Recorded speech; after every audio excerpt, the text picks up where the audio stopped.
마지막 주 발표 시작하겠습니다. 저희는 이제 센서 및 심층 학습 기반 ADAS를 활용한 자율주행차 구현이라는 주제로 프로젝트를 진행했습니다. 저희 그러니까 팀명은 뚜러기 수비대이고요. 팀원은 김지훈, 그리고 김두호, 배익중 총 3명의 팀으로 구성이 되어 있으며 멘토는 편진과 함께 했습니다. 그러면 이어서 발표 계속하도록 하겠습니다.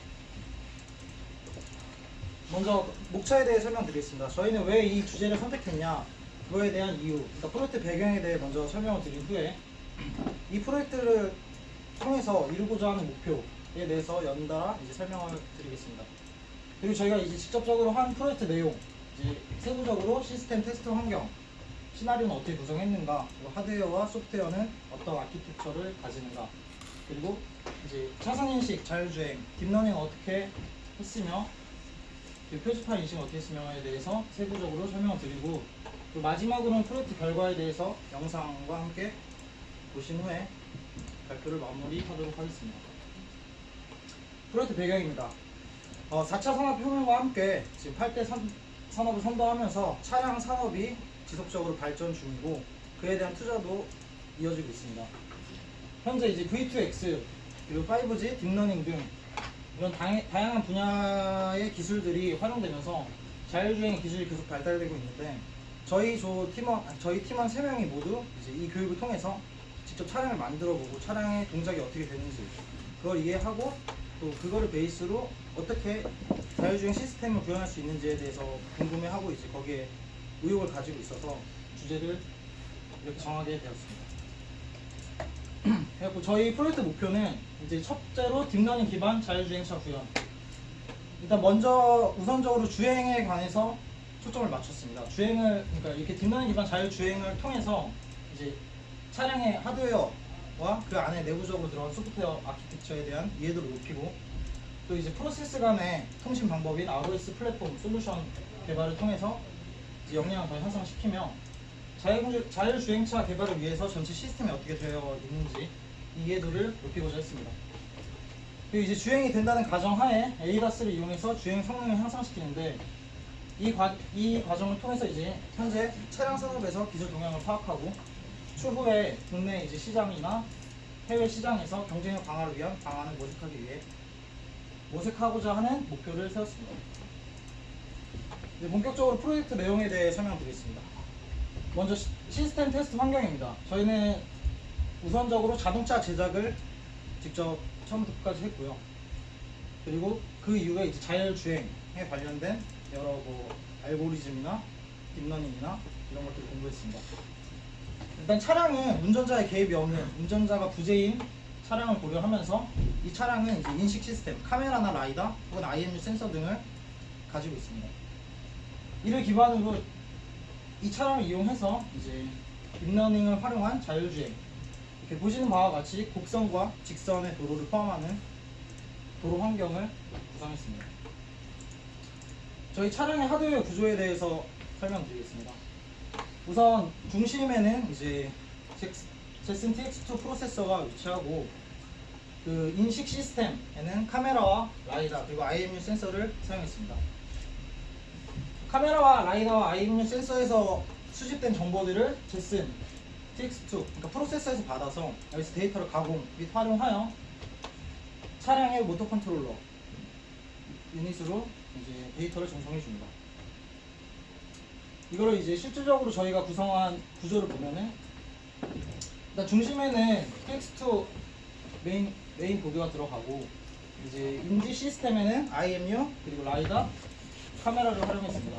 이 세 가지 인지 시스템을 통해서 수집된 정보를 활용하여 메인 프로세서가 이제 서버 PCA 968호에 데이터를 넘겨주면 PCA 968호에 의해서 서버 모터가 제어가 되는 것을 알 수 있습니다.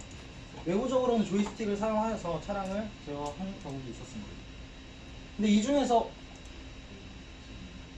하드웨어에 대한 환경을 구축해야 되는 경우가 이제 TX2 그리고 IMU 그리고 PCA 9685 이 세 가지 경우에는 그 하드웨어에 대한 개발 환경을 구성해 주셔야 되는데 가장 난해했던 것이 이제 TX2 보드였습니다. 저희는 SDK 매니저를 통해서 제팩 4.2.2를 설치했고요. 이 제팩 4.2.2는 우분투 18.04 기반의 이제 오픈CV나 텐서플로우, 텐서RT 등의 라이브러리 포함하고 있어서 저희가 하고자 하는 딥러닝을 활용하기에 가장 적합한 OS라 생각했습니다. 그리고 또 ROS 같은 경우에는 처음에는 키네틱을 사용했지만 이 키네틱 같은 경우에는 이제 딥러닝을 활용하기에는 텐서플로우 버전 자체가 너무 낮아서 그러니까 지원하는 버전이 낮아서 추후에 ROS 멜로디를 설치하였고 ROS 멜로디 같은 경우에는 파이썬 3 버전과 텐서플로우 1.14를 지원하기 때문에 케라스를 사용하는데도 무리가 없었고 이렇게 설정함으로써 뒤 추후의 과정들을 무리 없이 해낼 수 있습니다. 그래서 아까 앞에서 말씀드린 두 번째 이제 IMU 같은 경우에는 처음에 저희가 새 제품을 받았었는데 이 안에 이제 IMU에 펌웨어가 올라가 있지 않아서 아예 작동이 안 되었었습니다. 근데 펌웨어를 업데이트 시키기 위해서 그 펌웨어 코드를 돌게 하는 라이브러리를 아두이노 라이브러리를 먼저 받고 그 라이브러리를 기반으로 하는 펌웨어를 이제 IMU에 업데이트를 했고요. 그 이제 정상적으로 동작하는 IMU를 ROS 패키지를 활용해서 이제 IMU 데이터를 테스트했습니다. 그리고 PCA 968호 같은 경우에는 이제 와이어 커넥트 이제 TX2 보드와 연결되는 포트들이고요. 그때 이제 VDC와 그 데이터 시트를 보고 참고하여서 연결을 하였고 인풋 파워는 5V고 컨트롤 파워는 3.3V를 사용했습니다. 그리고 기본적으로 I2C 세팅은 이제 이 I2C 세팅을 통해서 제슨 TX보드 2와 이제 모터 컨트롤러가 통신하게 되는데 이와 같이 설정을 해줬고 이 1, 2번을 기반으로 이제 QT를 사용해서 스티어링과 프로트 값 테스트를 할 수 있었습니다. 이렇게 이제 하드웨어 환경 설정이 다 끝나고 이 하드웨어 설정을 기반으로 이제 본격적으로 소프트웨어에 대한 이제 연구가 들어가기 시작했습니다. 기본적으로 소프트웨어 아키텍처는 그림과 같은데요. 프로세서 TX2 기반으로 이제 장치 파일은 카메라와 라이다, 조이스틱과 IMU를 사용했고 그리고 이 장치 파일들을 이용해서 어플리케이션 레이어에서 이제 여러 가지 프로세서들을 만들었는데 그 프로세서 간의 통신을 ROS를 통해 해결했습니다. 그리고 저희가 이제 궁극적으로 하려는 자율주행 시스템의 구성도입니다. 처음부터 이렇게 설계를 해서 접근했고 카메라를 통해서 이제 이미지가 들어오면은 한쪽의 엔진은 그러니까 인퍼런스 이쪽은 딥러닝 부분인데요. 한쪽의 인퍼런스 엔진은 이제 레인 디텍팅을 해서 서브 값, 즉 스티어링 값을 조정하고 또 이미지 하나는 그 오브젝트 디텍팅을 해서 전방에 차가 있는지 사람이 있는지 혹은 표지판이나 신호등을 판단하게 해줍니다. 우측은 라이다와 IMU 센서를 통해서 거리와 속도값이 들어오면은 이 값들을 이용하여 이제 속도 조절을 했습니다. 이렇게 크게 보면은 좌측에는 스티어링 값, 조향 값이고 우측은 속도 값을 이제 모터 컨트롤러에서 받아서 차량을 제어할 수 있도록 시스템을 구성했습니다. 그래서 첫 번째로 저희가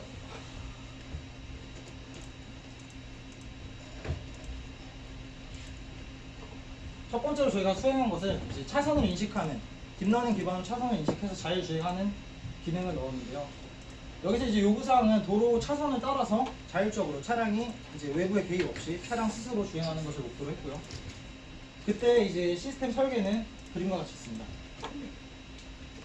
아직 속도는 일정한 속도로 주행하되 이제 서브 값만 스티어링 값만 정하면 되는 것이었기 때문에 조이스틱을 이용해서 속도를 정하고 그리고 카메라에서 이미지가 들어오면은 이 이미지를 분석하여 그러니까 딥러닝 기반으로 네트워크를 활용하여서 스티어링 값을 구했습니다.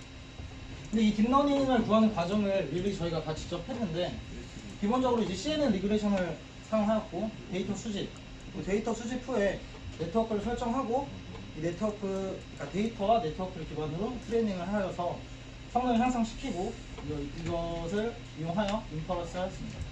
이 부분은 이제 뒤에서 더 추가로 설명을 드릴 텐데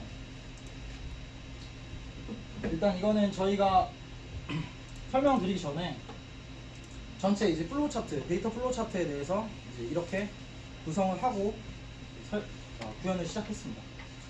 근데 방금 전에도 말씀드린 것과 약간 중복이 되는데 이제 인풋 이미지가 들어오면 CNN 레귤레이션을 통해서 현재 값이 이거는 최소값 이하일 때는 최소값으로 하게끔 혹은 최대값 이거 오타있네 최대값 이상일 때는 최대값으로 하게끔 그것도 아니면 그 값을 그대로 출력하는 이런 프로세스를 가지도록 했고요. 그리고 이제 데이터 컬렉션 부분 그러니까 딥러닝 파트에서 데이터를 어떻게 수집했는지에 대한 그림입니다. 가장 먼저 저희 환경에 커스터마이즈를 해서 트랙을 제작했으며 그 트랙을 이제 반복적으로 주행하면서 데이터를 수집했습니다. 이때 수집된 데이터는 이미지와 그 이미지에 해당되는 스로트 값과 스티어링 값이 수집됐고 이를 기반으로 CSV 파일을 만들었고요. 근데 데이터가 대략 2000장 조금 넘게 쌓였었는데 이제 그림을 보시면 오리지널 이미지가 있으면 이를 약간 어둡게 또는 밝게 이렇게 이제 3배를 하였고 이 각각의 이미지를 좌우 반전을 시켜서 다시 2배를 하였습니다. 그러니까 오리지널 이미지에 6배를 하는 오그먼트를 통해 총 13,000장의 데이터를 수집할 수 있었습니다. 이거는 이제 데이터 수집 시에 자동적으로 조이스틱으로 저희가 차량을 제어하면서 데이터를 수집했는데 그때 사용한 프로세서 및 메시지에 대한 정보이고요. 그렇게 데이터를 수집한 후 이제 본격적으로 네트워크를 설정하고 이제 트레이닝을 시켜놨는데 네트워크는 엔비디아에서 제공한 파일럿넷 아키텍처의 CNN 모델을 이용했습니다. 이제 CNN 모델은 그림과 같이 되어 있고 이 그림을 보고 저희가 이제 케라스를 활용하여서 CNN 리그레이션을 구현했고 그거에 대한 모델에 대한 정보입니다. 이 경우에는 지금 이쪽이 가장 아래쪽부터 시작인데 이게 약간 출력 자체가 이렇게 되는 편이어서 이쪽이 입력이고 이쪽이 출력인데 모델 출력은 저희가 한 이제 환경에서 이렇게 되어 있습니다. 약간 헷갈리실 수도 있을 거나 이제 트레이닝을 모델도 선정해서 이제 트레이닝을 시작했는데 트레이닝에서 중요한 게 이제 데이터 분석입니다. 지금 데이터의 셋들이 내가 하고자 하는 방향과 맞게 되어 있는지 분석하고 이제 트레이닝을 시작하는 게 되게 중요해서 저희는 데이터 셋을 먼저 이제 분석했습니다. 근데 보통 직선 도로 구간이 더 많아서 가운데 이제 직선 데이터 수가 더 높고 주변이 약간 정규 분포식을 이루어하는데 저희가 처음엔 정규 분포식의 이제 데이터를 가지고 인퍼런스 했을 때 자동차를 주행시켰을 때 이제 코너 부분을 잘 못 도는 거를 발견하고 그 부분에 대한 데이터를 더 추가적으로 합산시켜 준 뒤에 이렇게 데이터를 분석했고요. 그에 대한 이제 트레이닝 결과가 이렇게 그림이 그려지는데 로스가 0.069 그러니까 즉 0.6%로 상당히 낮은 로스를 받는 걸 확인할 수 있었습니다. 이때 이제 이밸류에이션을 추가적으로 이제 이건 이제 이밸류에이션 그래프인데요. 파란색이 예측값이고 주황색이 실제 값들입니다. 근데 거의 일치하는 것을 보실 수 있죠. 파란색이 안 보이는 경우도 많아요. 주황색과 일치를 해서 상당히 잘 나왔다고 생각합니다. 저희가 초기에 차량 인식 시스템 딥러닝 설계를 이렇게 했었는데 그와 똑같이 이제 저희 차에서 로스를 활용하여서 아래와 같은 프로세스와 메시지를 구성했습니다. 보시면 조이스틱을 통해서 메시지가 들어오면 스로트 컨트롤러 여기를 통해서 스로틀 값이 지나가고요. 그 다음에 이미지, USB로부터 이미지가 들어오면 그거를 인퍼런스 하여 모델을 통과시켜서 서버 값이 모터 컨트롤러로 들어가는 것을 확인했습니다. 시험 영상 보여드리도록 하겠습니다.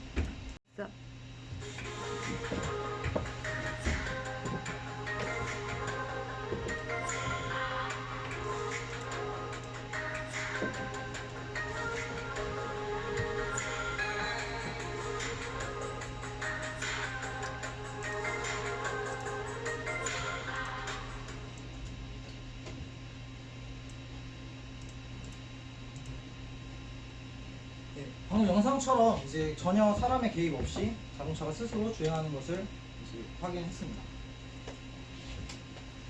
다음으로 한 내용은 이제 딥러닝의 표지판과 신호등 그리고 차 인식에 대한 트레이닝과 이제 모델을 선정했고요. 일단 표지판 인식 시스템에 대한 설계는 좌측 그림과 같이 했습니다. 먼저 카메라에서 이미지 데이터가 들어오면 이제 이 이미지 데이터에서 이제 어디에 물체가 있는지 오브젝트 디텍션을 통하여 검출된 물체, 그러니까 검출된 바운더리들이 클래시파이 모델의 입력으로 들어갑니다. 그럼 클래시파이 모델에서 이제 지금 바운더리 되어 있는 게 사람인지 차인지 구분해 주도록 설계를 하였고요.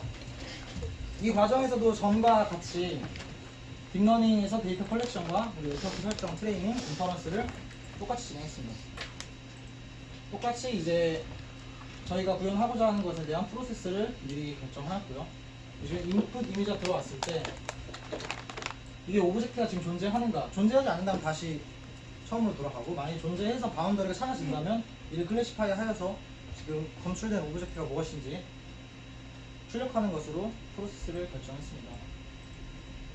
처음에 똑같이 이제 저희가 표지판 직접 제작하여서 이제 차량을 주행시키며 데이터를 수집했고, 이 데이터 수집한 CSV 파일은 이제 이미지의 크기와 현재 물체가 어떤 것인지, 저희가 스피드 50 같은 경우에는 50km/h를 의미하고 스톱 같은 경우에는 정지 표지판을 의미합니다. 그리고 이 네 가지 값들이 이제 ROI 값들입니다. 똑같이 이 데이터에 대해서도 오그먼트를 진행하였는데, 원래 이미지에서 약간 어둡게 밝게를 진행하였고, 이를 크롭, 그러니까 이미지를 잘라보면서 지금 오브젝트가 약간 가려져 있는 경우로 이제 트레이닝 시켰습니다. 총 5,000장의 데이터를 이용하여 5,000장의 데이터를 수집했고요.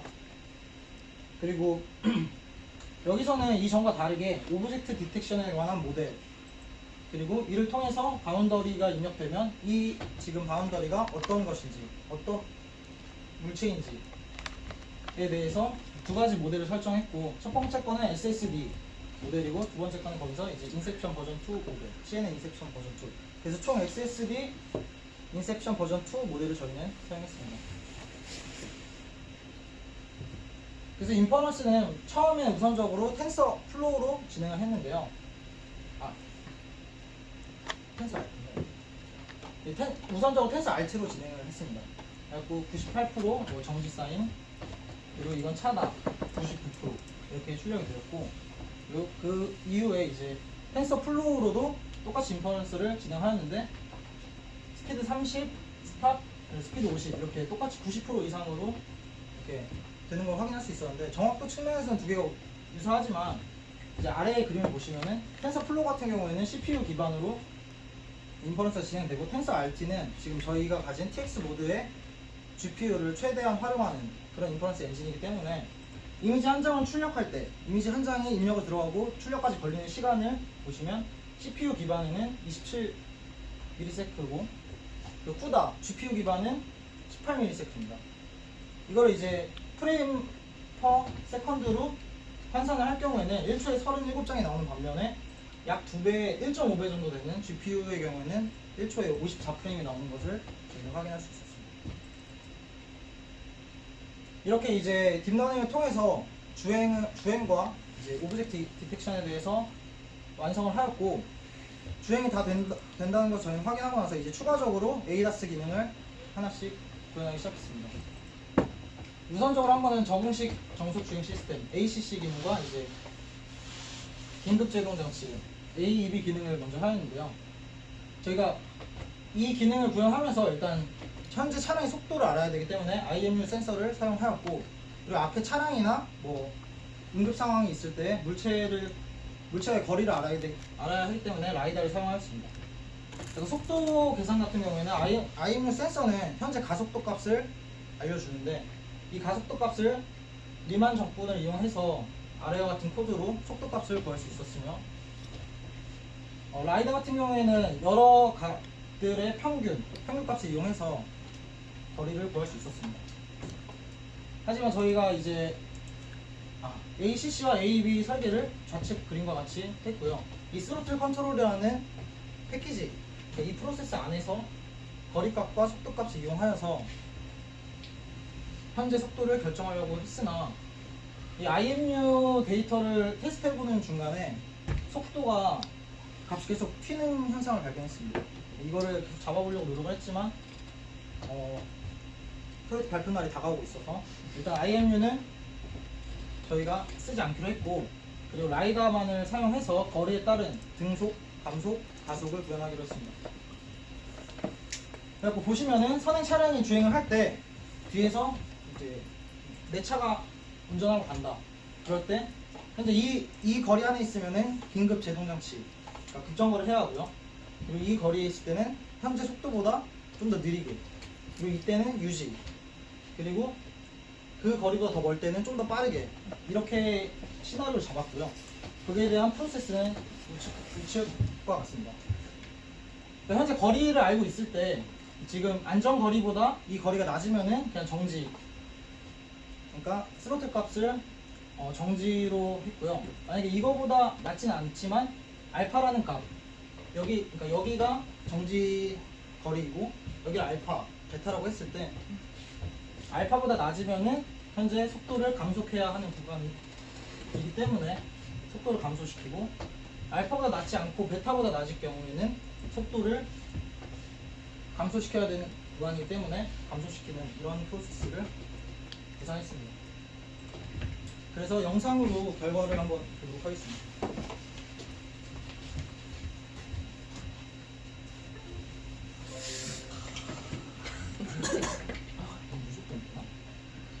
그냥 포기해. 포기하면 마음 편해.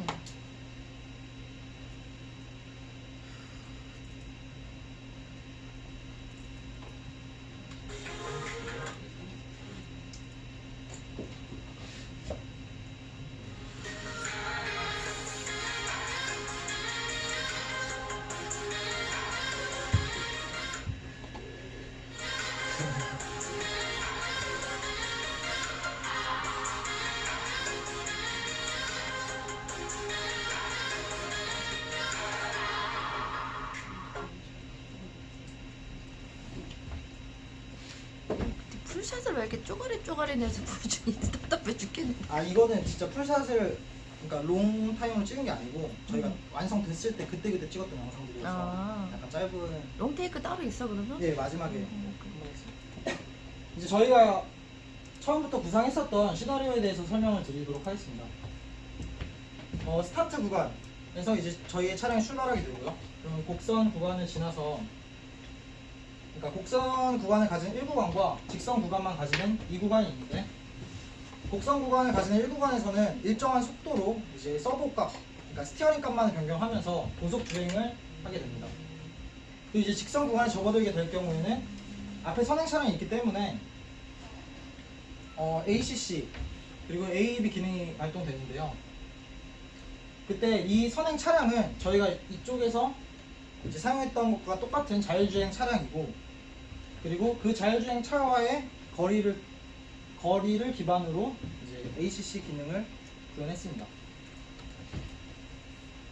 그래서 저희의 자율주행 시스템 최종 이제 설계도입니다. 카메라에서 이미지가, 그러니까 똑같이 좌측은 이제 서브 값 관련된 프로세스들이고 우측은 스로틀 값과 관련된 프로세스들인데, 스티어링이라고 말씀해 주시면 감사하겠습니다. 스티어링 값.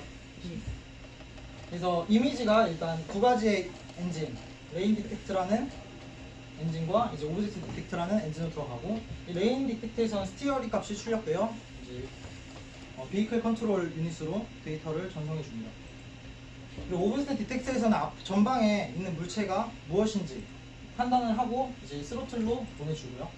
그 전방에 있는 물체와의 거리가, 현재 거리가 앞서 설명한 ACC 저희의 그 알고리즘처럼 감속해야 하는지 또는 등속해야 되는지, 속도를 줄여야 하는지 늘려야 하는지 이 스로틀 컨트롤에서 판단한 후에 비이클 컨트롤 유닛으로 속도 정보를 전송하게 됩니다. 최종에서는 IMU를 지우셨어야죠 그러니까. 그리고 나 잊어버릴까봐 나 할 말을 얘기하면은 한 25페이지였나 좀 잘못 얘기한 게 하나 있어가지고 정정 하나만 하고 갑시다. 저기에 토탈 CPU 쿠다가 좀 비교 테스트하는 걸 얘기하는 게 아니라 CPU 시간이 저만큼 걸리고 쿠다 시간이 저만큼 걸려서 총 시간이 저거 합해야지. 저거 다 저만큼 걸렸다고. 어떻게 그러니까 하나의 CPU 시간도 이미지를 처리하는데 걸렸다고. CPU가 이만큼 시간이 CPU도 걸리고 걸리고 GPU도 걸린 거라고. 이거 비교 테스트 한 게 아니라 저거는 한 번 인퍼런스 할 때 쫙 나오는 값들이잖아요. 로고잖아요. 그래서 조금 잘못 이해하신 것 같아서 그럴 수도 있지 뭐. 그러면 한 가지 궁금한 게 이건 텐서 알트로 돌렸을 경우에 이제 이렇게 출력이 되는데 음. 텐서 플로우로만 돌렸을 때도 유사한 출력을 볼 수 있나요? 텐서 프로로 텐서 RT만 돌려도 3, 4프레임을 겪을 수가 있어요. 초당 3, 4, 5프레임 정도 나와요. 그 다음에 아까 제가 37, 54 잘못 계산하셨는데 텍스트에서 요 방식대로 했을 때 37 fps 정도 나옵니다. RT 텐서 RT로 했을 때. 그런데 물론 그 전력 모델에 따라 다르고 전력 맥스로 하면 40까지도 올라가요. 그래서 전력을 맥스로 하지 않을 때 노멀로 놨을 때 34에서 37 정도 나와요.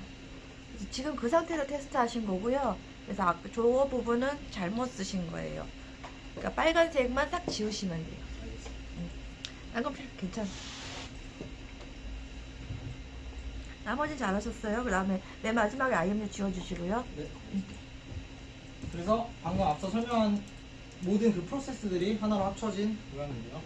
좌측에는 서브 값을 스티어링 값을 잘하셨어요. 이- 스로틀이네 거기는. 네, 이쪽이 스티어링 값. 거기 스티어링. 왜 지금 방향을 이쪽이 바꿨니 서브 또? 예.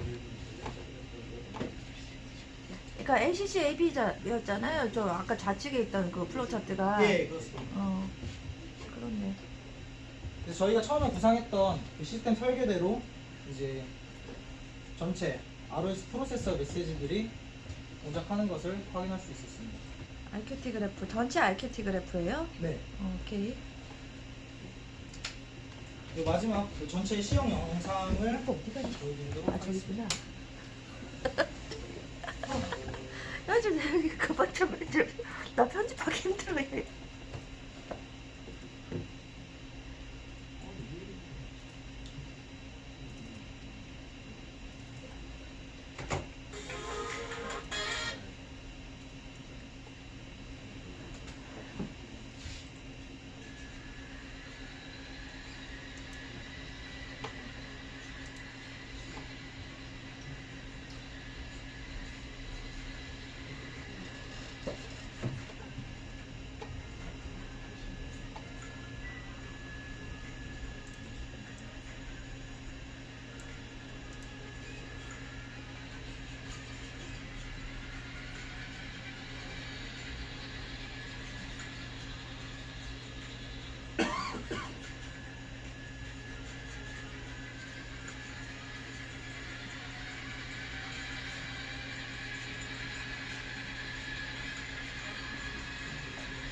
끝까지 안 해내고 잘 가네.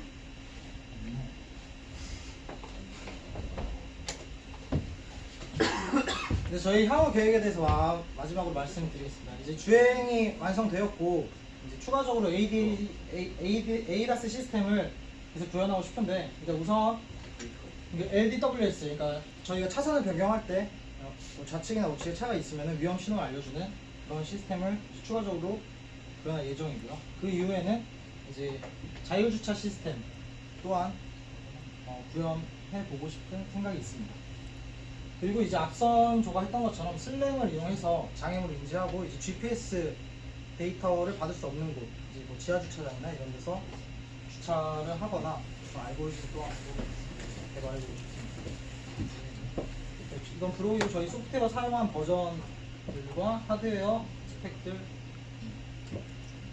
이상입니다.